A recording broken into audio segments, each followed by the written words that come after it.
안녕하십니까. 공병호 TV의 공병호입니다.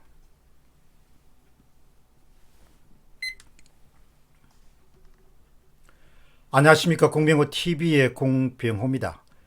미베인 교수의 2차 보고서는 상당히 단호하고 아주 공세적입니다.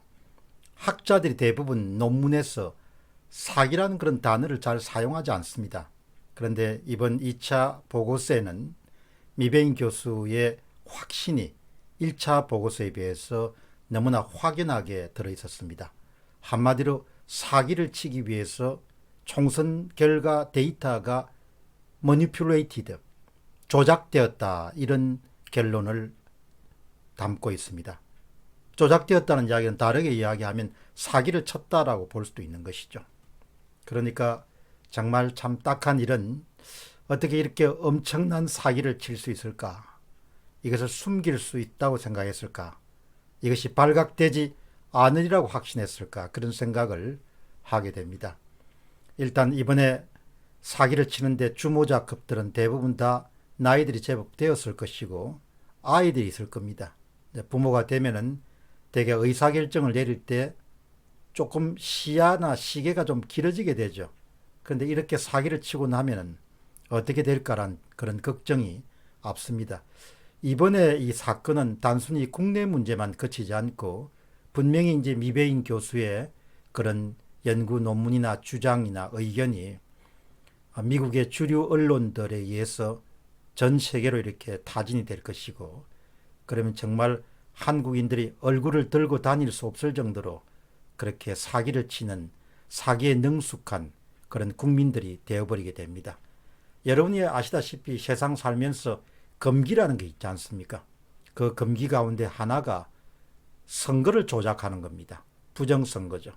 우리가 1960년 3.15 부정선거를 치렀던 것처럼 정말 그 선거를 부정하는 것은 문명사회에서 일어날 수 있는 가장 최악의 사건 가운데 하나입니다. 볼리비아라든지 콩고라든지 리비아 정도의 수준의 나라에서 결국은 전자개표기 같은 걸 이용해 가지고 조작 사건이 났지만 대부분 국민소득이 어느 정도 되는 나라에서는 이렇게 선거를 내놓고 조작한 그런 나라는 없죠. 그러니까 정말 이번에 주모자가 되신 분들은 아이들 생각을 했으라도 이런 일을 해서는 안 되는데 정말 참 많은 사람들에게 피해를 끼치고, 이제 이 통계 데이터가 교과서나 이런 데 실릴 거란 말이죠. 그러면 몇십 년, 몇백 년 정도 이런 특이한 사건은 일어나기가 힘드니까 정치학 교과서나 통계학 교과서나 이런 데 실려가지고 한국에서 일어났던 2020년 4.15 총선에서 일어났던 그런 대규모의 데이터 조작, 선거 조작 사건이 많은 그런 세계인들의 입에 오르내릴 거다, 이렇게 보는 거죠. 이번에 정말 제가 이 사건을 파헤치면서 우리 사회에 대해 새삼 놀란 것 중에 하나는 정말 야당이 비겁하고 상황을 파악하지 못하는 사람들로 가득 차 있다, 그런 생각을 하게 됩니다. 야당이 거의 정신을 못 차리는 것 같아요. 어제 미래한국당의 고위관계자로부터 문자를 받았는데 우리 당은 비례대표의 문제점을 알고 모당인 미래통합당에 협조를 요청을 했습니다. 그리고 그쪽에 사실을 알렸습니다. 그런 이야기를 보냈더군요. 제가 그걸 읽어보면서 딱 한 게, 아니 비례정당이면은 비례대표에서 표를 빼앗아 갔으면은 자기들이 TF를 만들어서 거기에 법조인들도 많고 할 텐데 나서야지. 지역구는 미래통합당이 챙겨야 되고 비례대표는 당연히 미래한국당이 챙겨야 되지. 그거를 모당인 그런 미래통합당에 다 떠넘겼습니다. 이렇게 이야기하는 것 자체가 보니까 황당함이란 것이 이를 말할 수가 없습니다. 정말 이번에 야당은 비겁하다는 그런 생각을 저뿐만 아니고 정말 많은 사람들이 했을 겁니다. 다음에 만일에 재선거가 이루어지면은 미래통합당하고는 안 되겠다, 그렇게 생각하는 사람도 굉장히 많았을 겁니다. 사람이 살면서 밥술만 먹고 사는 것이 아니고 대의를 위해서 뭔가 옳은 일을 하는 것이 필요하지 않습니까? 대규모 선거 조작을 의심받는 사건이 터졌는데 그 사건에 개인들이 그렇게 날밤을 새워가지고 선거 조작 의혹에 대한 증거들을 제시하는 데 불구하고 15일을 앞둔 지금 3, 4일 앞둔 지금까지 제대로 법률 지원단 하나 가동하지 않고 당 차원의 가이드라인 하나 제시하지 않는 그런 미래통합당이 그게 보수 정당이 맞냐 이야기죠. 정말 정신체리가 되는 인간들이 너무 많다는 이야기입니다. 그야말로 좀비들의 친목단체가 미래통합당이다 그런 생각합니다.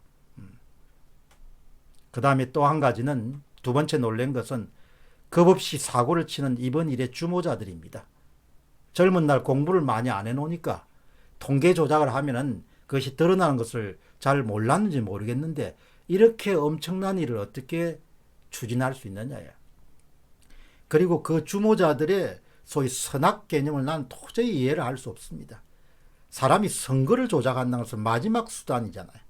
어떻게 선거를 조작할 생각을 했냐 이야기죠. 그렇게 하고도 발각되지 않을 수 있다고 생각했냐 이야기죠. 정말 참 겁없이 사고치는 이번 일의 주모자들은 도무지 이해를 할 수 없고요. 그 다음에 세 번째는 그렇게 사람들이 선거가 결과가 이상하다고 이렇게 의혹을 제기하는데 불구하고 입을 딱 다물고 시치미를 딱 떼고 마치 아무 일도 없는 것처럼 사태 추이를 지켜보는 여당 사람들하고 청와대 사람들을 이렇게 보면은 기가 차도 너무 기가 차는 겁니다. 다른 사안에 대해서는 그렇게 사사건건 개입해가지고 목소리를 높이던 사람들이 이렇게 중요한 사건에 대해서 어디 갔냐야. 다들 어디 가서 인자 이야기죠. 정말 참 여당도 여당답지 않다는 생각이 들고 그 다음에 네 번째는 또 한 가지 크게 놀란 거는 그래도 한국의 신문들은 조금 살아 있었는데 이번에 그 메이저 언론들이 입을 딱 다무는 걸 이렇게 보니까 고작 나온 것이 한국경제신문에 조금 나왔고 중앙일보의 김소연 변호사 대전에 그 아마 정거 보전 신청하는 그런 내용이 좀 나왔고 그 다음에 5월 4일 날 인터뷰가 조선일보에 하나 박성현 교수님 인터뷰가 나왔고 그 외에는 다 입을 담았죠. 앞으로 그 비판이나 이런 걸 어떻게 감당할 수 있을지 모르겠습니다. 또 한 가지 또 놀란 거는 보수 진영의 농객들과 일부 지식인들이 의혹을 제기하는 사람들한테 입을 다물라고 계속 그렇게 그냥 이 날뛴다는 표현은 좀 지나치고 그렇게 사람이 살아가면서 궁금하고 도저히 이건 참을 수 없으면 의혹을 제기할 수 있는데 그 의혹을 제기한다고 그렇게 그냥 길길이 날뛰고 그냥 방송을 동원해서 막 사람을 그냥 인신공격을 하고 그거 어떻게 하냐야 그거를 참나 웃음밖에 안 나오네요. 사람은 의혹은 제기할 수 있지 않습니까? 의혹을 제기하면 나중에 의혹을 가지고 그 다음에 그걸 밝혀가지고 사실무근이면은 그럼 사실무근으로 끝나는 거죠. 의혹을 제기한다고 해가지고 뭐 유튜브를 그만두겠으니 니도 그만두라든지 뭐 이런 이야기를 하고 있으니 얼마나 딱한 겁니까? 의혹을 가질 수 있는 자유, 의혹을 제기할 수 있는 자유, 의심할 수 있는 자유, 이게 중시의 봉건 시대도 아니지 않습니까? 그런 점들이 참, 정말 참, 이, 나이 든 사람들 정신 못 차리면, 뭐, 그쪽이나 이쪽이나 뭐가 다른가라는 생각이 들 때가 있죠. 어쨌든, 월요일도 늦지 않았기 때문에, 야당이 정말 미래통합당이 나서가지고 당 차원에서 일단 정거보전 신청을 해서 아주 필수적인 그런 개수기라든지 분류기, 개수기, 이런 서버, 이런 아주 필수적인 부분에서 꼼꼼히 챙겨서 정거를 보전해서 당 차원에서 이 4.15 부정선거의 의혹에 대해서 이것을 적극적으로 밝히려고 하는 그런 노력을 해야 됩니다. 지금 뭐 댓글이라든지 아니면 유튜브 같은 걸 보면은 보통 사람들이 갖고 있는 그 우라병, 이 우랍통이 터지는 그런 거를 좀 보고 국민들의 억울한 걸 좀 풀어주라 이야기죠. 내 이야기가. 당신들 당선돼서 기분 좋아한 거는 내가 이해하겠는데 국민들이 억울하지 않습니까? 이게. 나라 꼴이 뭐냐 이야기죠. 국민소득이 이 정도 되는 나라에서 부정선거가 일어났다고 의심을 살 만한 그런 통계적 정황이 이렇게 드러난 나라가 어디 있냐 이야기죠. 그거를 여당은 뭐 책임자이고 자신들이 또 주모자가 포함되어 있으니까 입을 다물 수 있죠. 야당이 나서서 그걸 밝히려고 하는 그런 적극적인 조치를 어떻게 취하지 않느냐 이야기죠. 미래한국당의 원유철 대표하고 그 다음에 미래통합당의 심재철 대표가 좀 총대를 메고 2, 3일 사이라도 그 내에 법조인들이 많지 않습니까?